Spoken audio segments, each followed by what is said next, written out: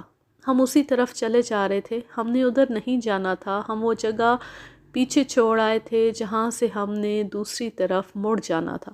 ہم تو اس آدمی کی پراسرار حرکتیں دیکھ کر اس کے تعاقب میں چل پڑے۔ وہ عمر ہی ایسی تھی، ذرا سا کہیں شک ہوتا تو ادھر چل پڑتے کہ کوئی تماشا ہوگا۔ کتوں کے ساتھ ہماری دوستی اتنی گہری اور اتنی پرانی تھی کہ ہم میں ان کی کئی عادتیں پیدا ہو گئی تھیں، جن میں سے ایک یہ تھی کہ ہم مشک لیتے پھرتے تھے۔ اسی عادت کے تحت ہم اس آدمی کے پیچھے چل پڑے تھے کہ وہ کر کیا رہا ہے۔ میں آپ کو جو کہانیاں سناتا رہتا ہوں یہ ہماری اسی عادت سے حاصل ہوئی تھی کہ ہمیں بلی اور کتے والا تجسس تھا۔ خدا نے علامہ اقبال سے کہا تھا، ڈھونڈنے والوں کو ہم دنیا نئی دیتے ہیں۔ ہم انہی ڈھونڈنے والوں میں سے تھے، اس لیے ہمیں خدا نئی سے نئی کہانیاں دیتا تھا۔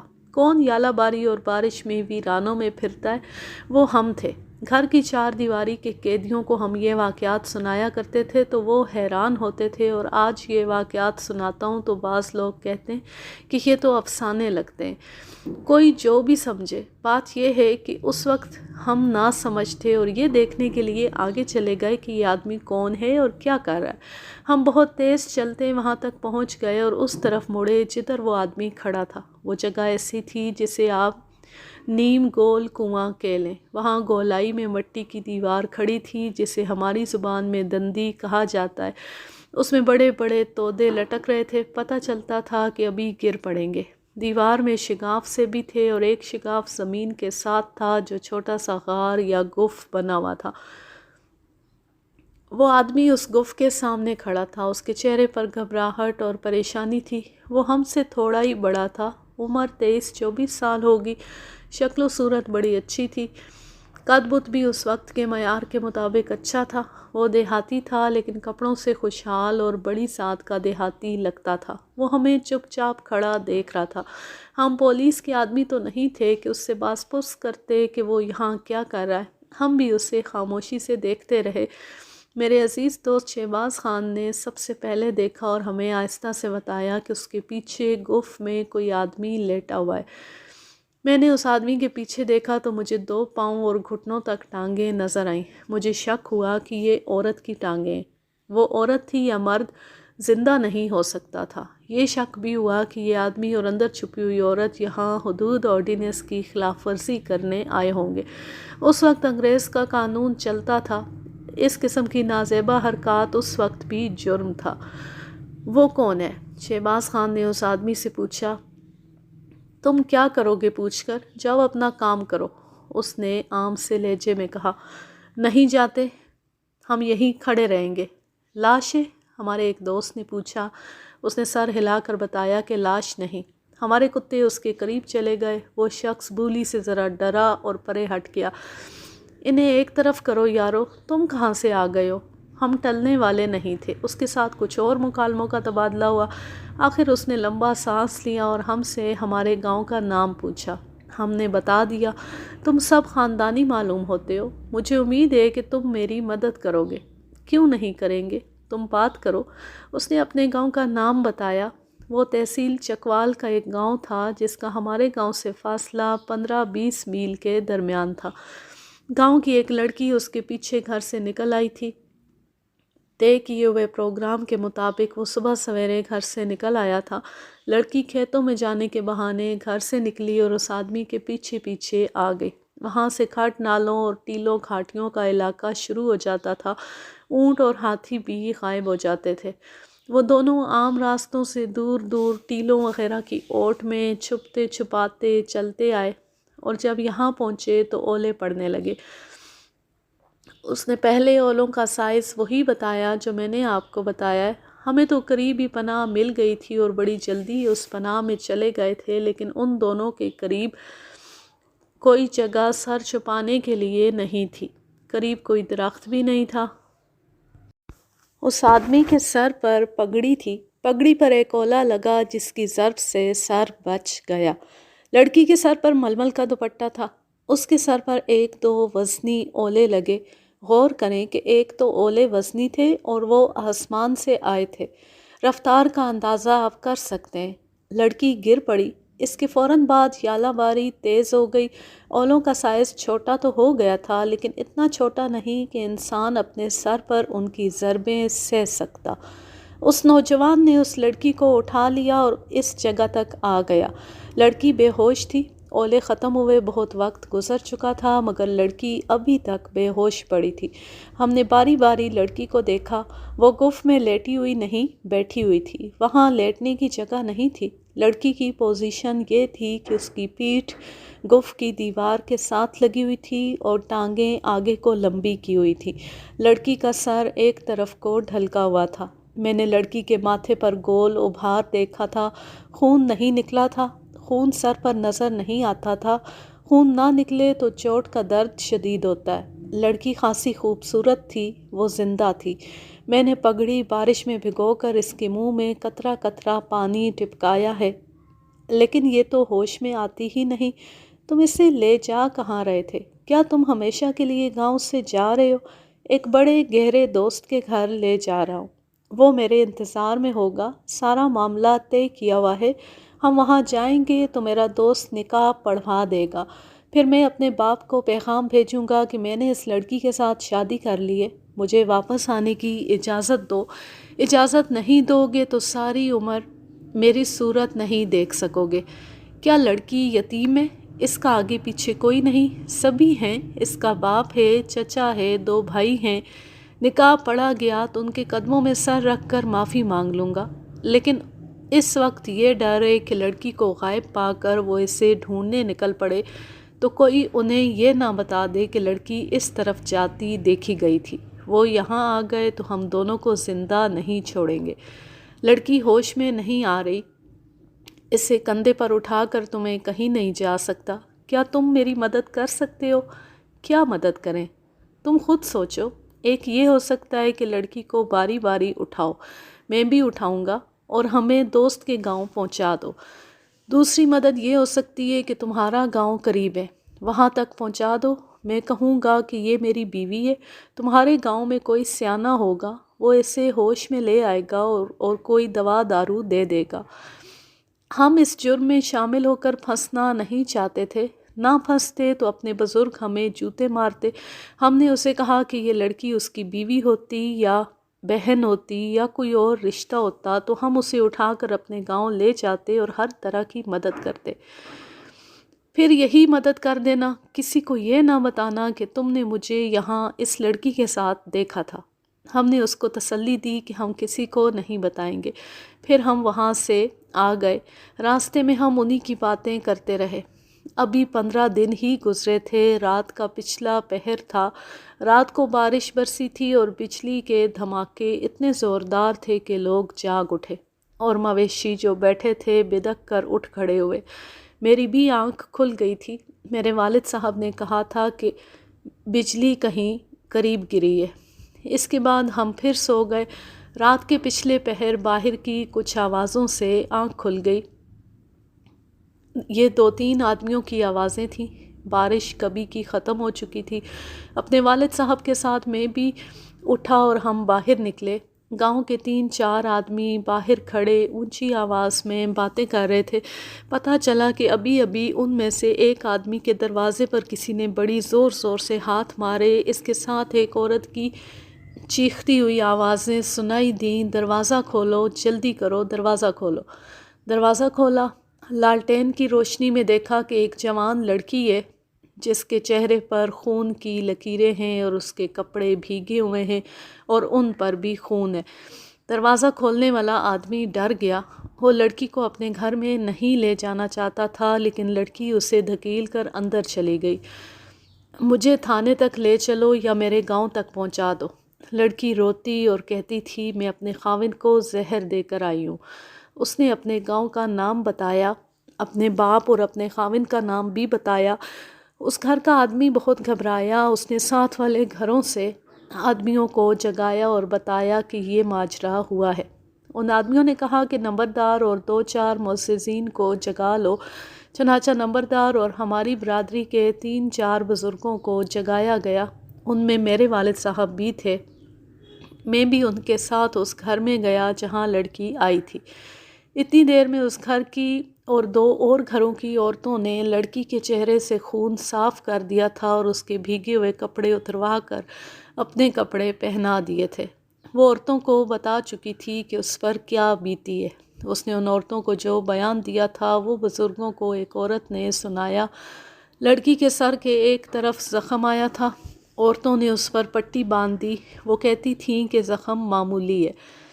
لڑکی نے یہ بیان دیا تھا کہ وہ گھر سے ایک آدمی کے ساتھ نکل آئی تھی۔ میں اس لڑکی کو دیکھ رہا تھا۔ جب پتہ چلا کہ یہ گھر سے کسی کے ساتھ نکل آئی تھی تو میرا شک یقین میں بدل گیا کہ یہ وہی لڑکی تھی جسے 15 روز پہلے ہم نے ایک آدمی کے ساتھ گف میں بے ہوشی کی حالت میں دیکھا تھا۔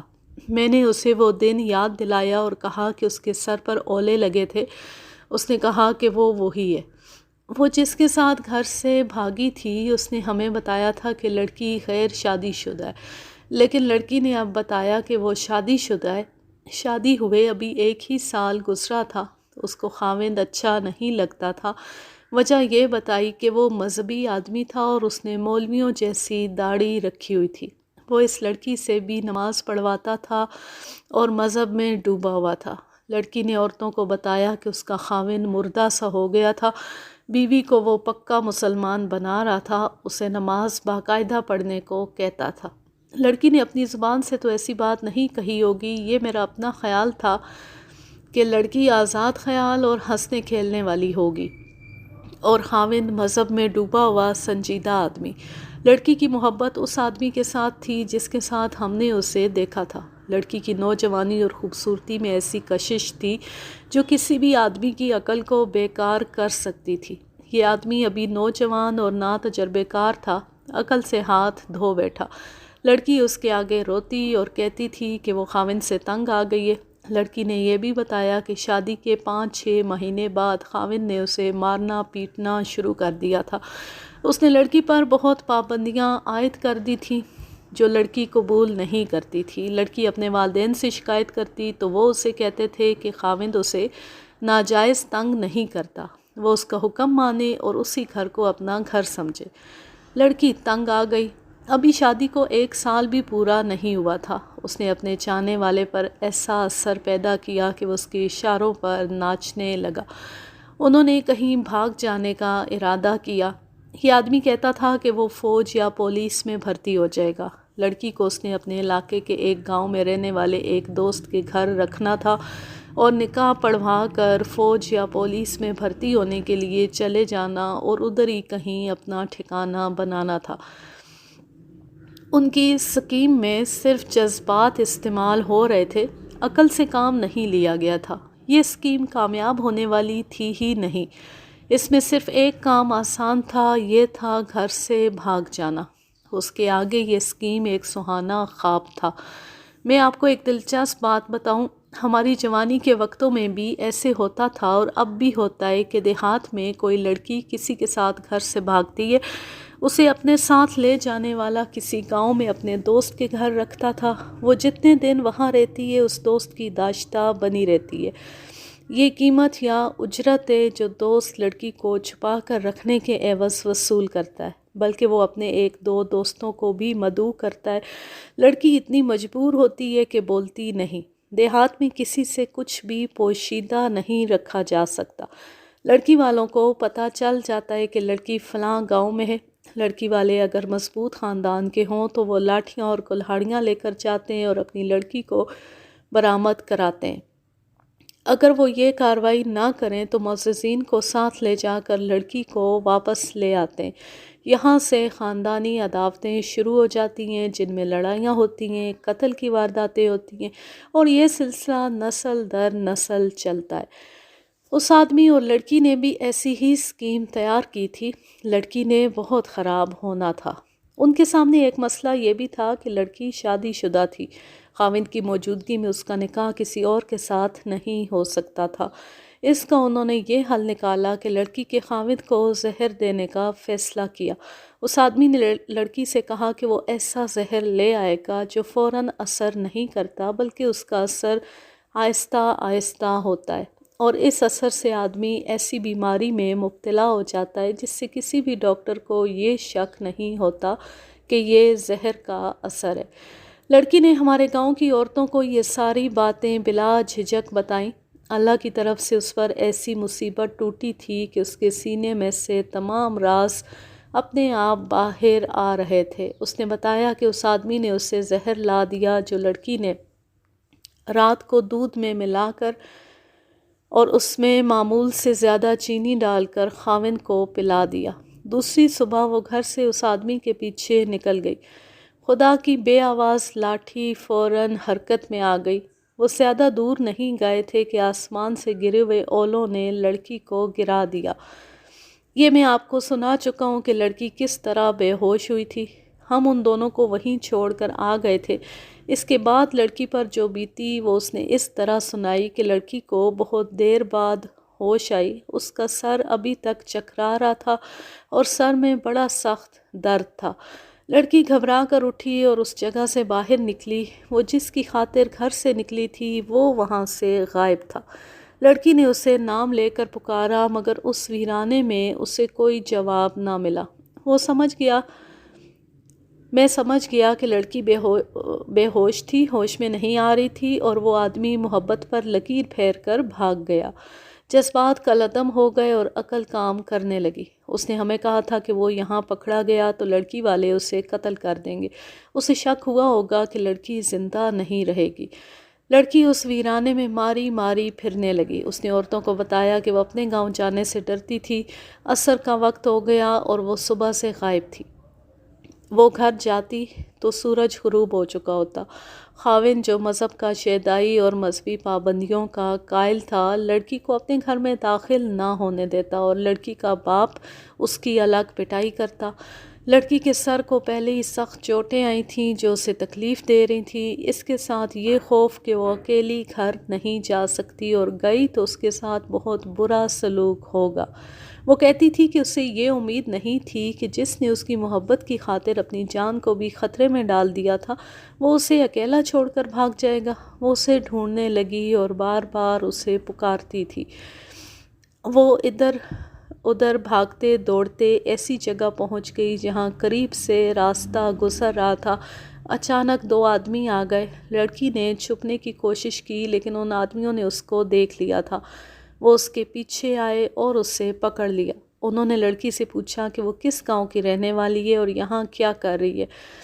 لڑکی نے رونا شروع کر دیا۔ انہوں نے اسے تسلی دی اور ایسی شفقت سے پیش آئے کہ لڑکی نے بتا دیا کہ وہ کس گاؤں کی رہنے والی ہے اور وہ یہاں کس طرح پہنچی اور کس طرح بے ہوش پڑی رہی ہے۔ اس نے روتے روتے بتایا کہ وہ جس کی خاطر گھر سے نکلی تھی وہ اسے بے ہوشی کی حالت میں چھوڑ کر بھاگ گیا ہے۔ یہ دونوں بلکہ ان میں سے ایک آدمی بہت چالاک تھا۔ بعد میں پتہ چلا کہ یہ شخص بدمعاش اور جرائم پیشہ تھا۔ اس نے لڑکی کو اپنے قبضے میں لینے کے لیے اسے دھوکہ دیا۔ اس شخص کو میں جانتا ہوں، اس نے لڑکی سے کہا۔ وہ بہت بڑا دھوکے باز ہے۔ وہ پہلے بھی 2 لڑکیوں کو ورغلا کر گھر سے نکال لے گیا تھا اور انہیں بیچ کر واپس آ گیا تھا۔ وہ دوسرے گاؤں کی لڑکیاں تھیں۔ اب وہ تمہیں محبت کا دھوکہ دے کر بیچنے کے لیے ساتھ لے جا رہا تھا۔ اس شخص نے ایسی ہمدردی اور پیار سے اس لڑکی کے ساتھ باتیں کی کہ وہ اس کی باتوں کو سچ ماننے لگی۔ لڑکی نے اس سے پوچھا کہ وہ اب کہاں جائے۔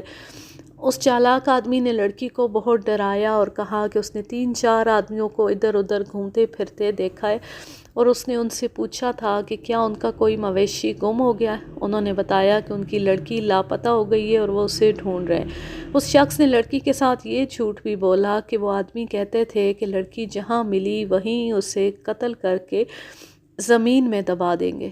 مختصر یہ کہ ان دونوں آدمیوں نے لڑکی کو خوفزدہ کر دیا اور اس کے ساتھ شفقت اور پیار کا مظاہرہ بھی کیا اور اس طرح لڑکی پر ایسا اثر ڈالا جیسے اس پر انہوں نے جادو کر دیا۔ لڑکی ان کے ساتھ چل پڑی۔ اتفاق سے یہ آدمی جو ان دونوں میں سے زیادہ چالاک تھا لڑکی کو ہمارے گاؤں سے تھوڑی دور چھوٹے سے ایک گاؤں میں لے آیا۔ یہ چھوٹا سا گاؤں تھا۔ اس قسم کے گاؤں کو ہمارے علاقے میں ڈھوک کہتے ہیں۔ یہ ڈھوک ہمارے گاؤں کے بالکل قریب تھی، فاصلہ 1 میل سے بھی کم تھا۔ ہماری چھتوں سے یہ ڈھوک صاف نظر آتی تھی۔ لڑکی نے جب اس آدمی کا نام لیا تو ہم سمجھ گئے کہ یہ آدمی لڑکی کو دھوکے میں لایا ہے۔ میں اس کا نام نہیں بتا رہا کیونکہ اس کی اگلی نسلیں زندہ ہیں اور اس کی موجودہ نسل باعزت زندگی بسر کر رہی ہے۔ یہ شخص بدمعاش اور بڑا جوئے باز تھا۔ پولیس کے ساتھ بھی اس کا یارانہ تھا اور وہ نمبرداروں کو بھی ہاتھ میں رکھتا تھا۔ اس کی بیوی تھی لیکن اولاد نہیں تھی۔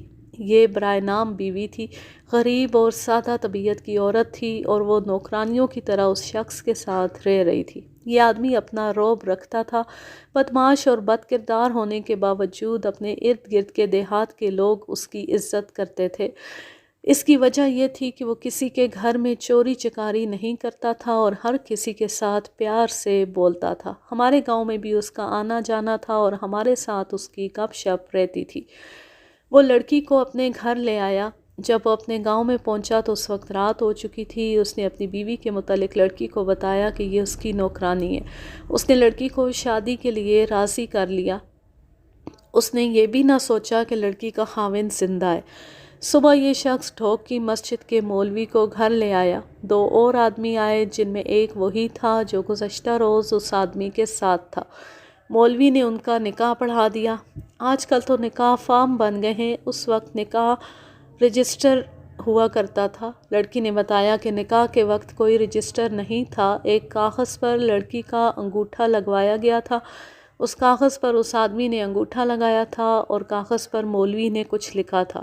لڑکی ان پڑھ تھی، اسے کچھ پتہ نہ چلا کہ کاغذ پر کیا لکھا گیا تھا۔ 14-15 دن گزر گئے۔ ان دنوں لڑکی اپنے گھر کی چھت پر جاتی رہی۔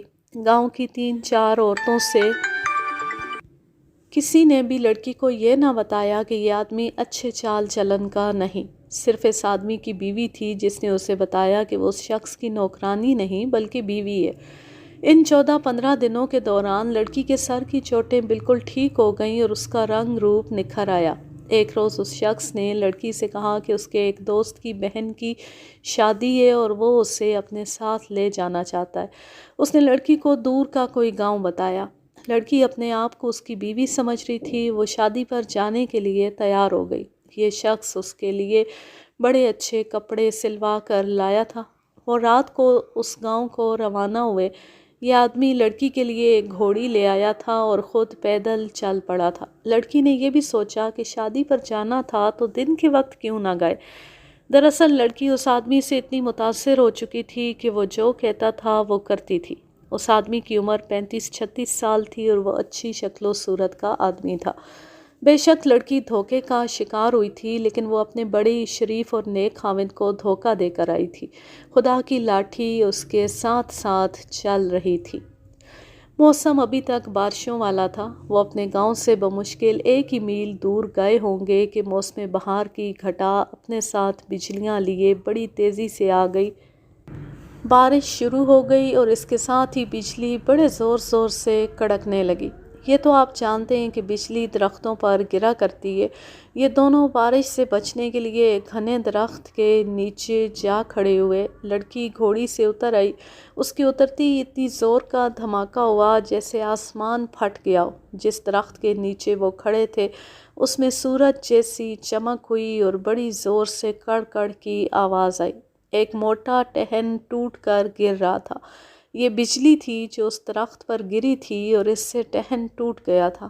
میں نے اندازہ کیا یہ وہی دھماکہ تھا جس پر ہمارے گھر میں بھی سب جاگ اٹھے تھے اور میرے والد صاحب نے کہا تھا کہ بجلی قریب ہی کہیں گری ہے۔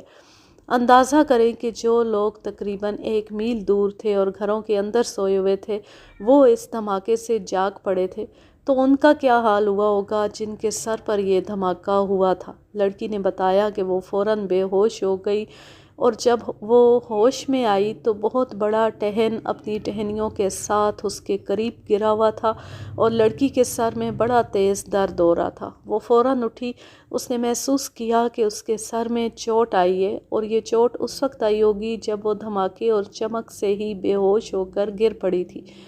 ہم نے بعد میں جا کر وہ درخت دیکھا تھا، ٹہن اتنا بڑا تھا کہ یہ اس لڑکی کے اوپر گرتا تو وہ زندہ نہیں رہ سکتی تھی۔ اس ٹہن کی کوئی سوکھی ہوئی موٹی ٹہنی لڑکی کے سر کے دائیں طرف لگی جس سے خون نکلنے لگا تھا۔ بہرحال لڑکی کا زندہ رہنا ایک معجزہ تھا، اسے تو صرف دھماکے سے ہی مر جانا چاہیے تھا۔ لڑکی پر ایسا خوف طاری ہوا کہ اسے وہ اولے یاد آ گئے جنہوں نے 14-15 روز پہلے اسے بے ہوش کر کے گرا دیا تھا۔ اس کے ذہن میں یہ خیال آ گیا کہ اس کے قریب بجلی گری ہے اور اس کے بعد بجلی اس کے سر پر گرے گی اور وہ جل کر راکھ ہو جائے گی۔ اس نے اس آدمی کو پکارا مگر وہاں نہ گھوڑی تھی نہ وہ آدمی۔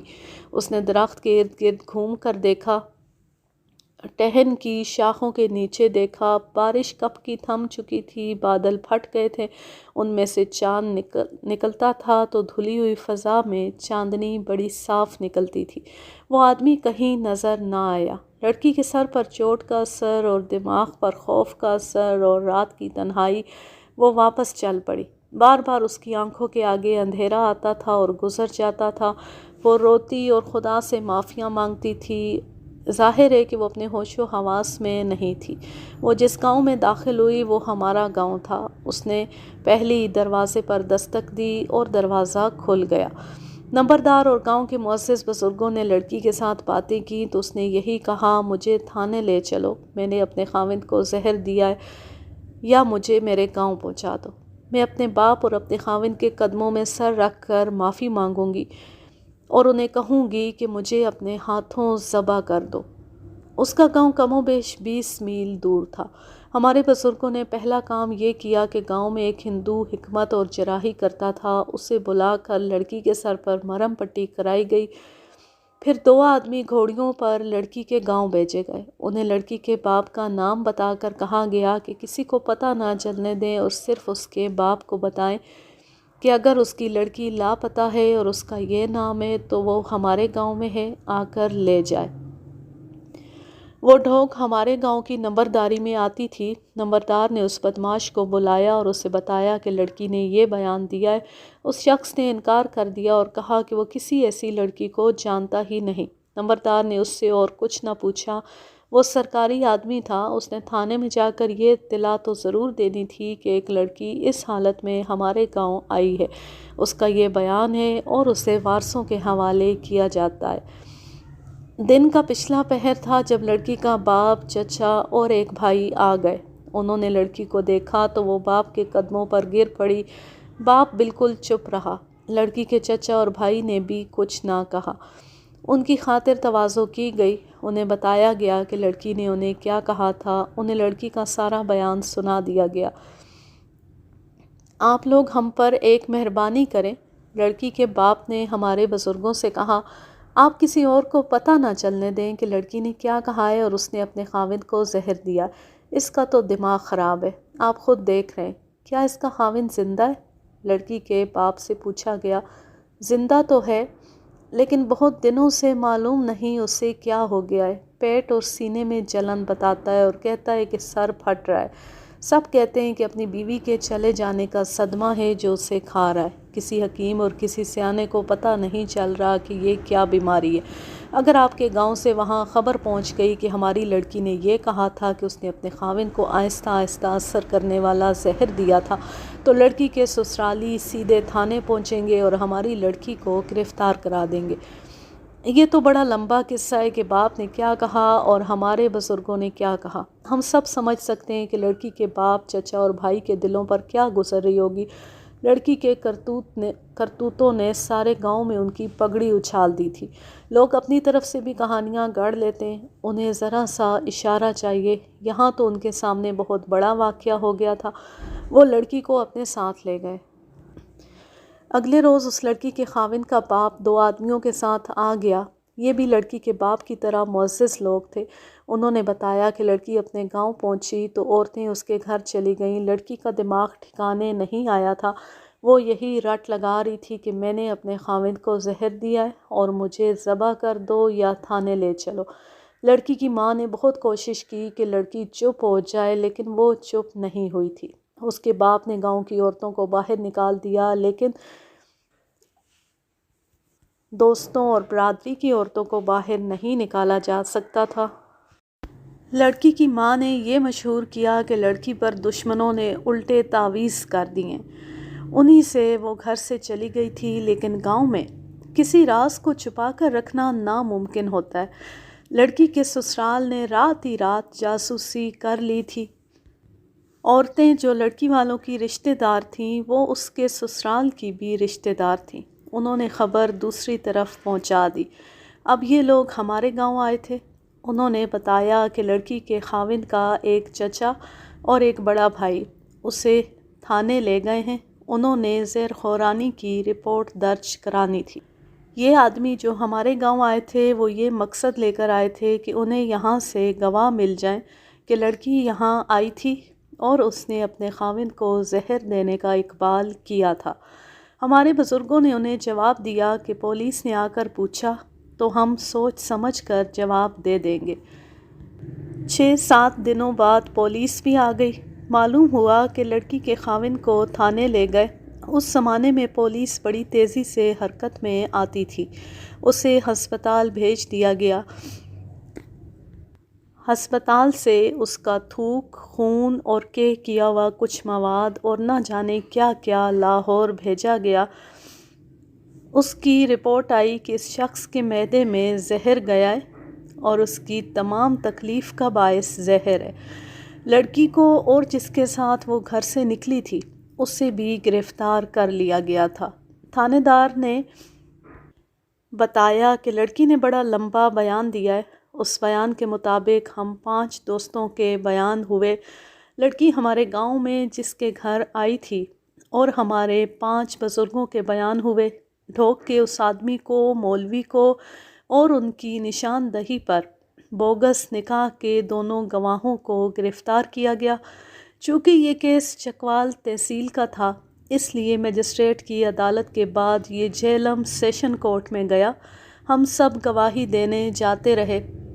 لڑکی کو ہم ہر پیشی پر دیکھتے تھے، وہ تو بالکل پاگل ہو چکی تھی۔ ملزموں کے وکیل نے اسی نکتے کو پکڑ لیا کہ جس لڑکی کے اقبالی بیان پر مقدمہ کھڑا کیا گیا ہے، وہ لڑکی پاگل ہے اور مخبوط الحواس ہے۔ سرکاری ڈاکٹروں کو کورٹ میں طلب کیا گیا تھا۔ انہوں نے لڑکی کو مخبوط الحواس قرار دے دیا، جس کے نتیجے میں تمام ملزموں کو بری کر دیا گیا۔ جس آدمی نے اس لڑکی کے ساتھ نکاح پڑھوایا تھا، وہ محض دھوکہ تھا۔ وہ لڑکی کو کسی کی شادی پر نہیں بلکہ اسے بیچنے کے لیے لے جا رہا تھا۔ گاہک انتظار میں تھا۔ لڑکی کو اس کے پاس پہنچانا اور رقم وصول کرنی تھی، لیکن راستے میں اس درخت پر بجلی گری جس کے نیچے انہوں نے بارش سے پناہ لی تھی، تو وہ اتنا دہشت زدہ ہوا کہ لڑکی کو چھوڑ کر بھاگ آیا۔ 6-7 مہینے اور گزر گئے تو اس لڑکی کے گاؤں کا ایک آدمی مل گیا۔ اس نے بتایا کہ لڑکی بالکل ہی پاگل ہو گئی تھی۔ ایک روز وہ مر گئی۔ اس کے ماں باپ کہتے تھے کہ اس پر اچانک کسی بیماری کا حملہ ہوا اور رات ہی رات مر گئی، لیکن اس کو گھر والوں نے زہر دے کر یا کسی اور طریقے سے مار ڈالا تھا۔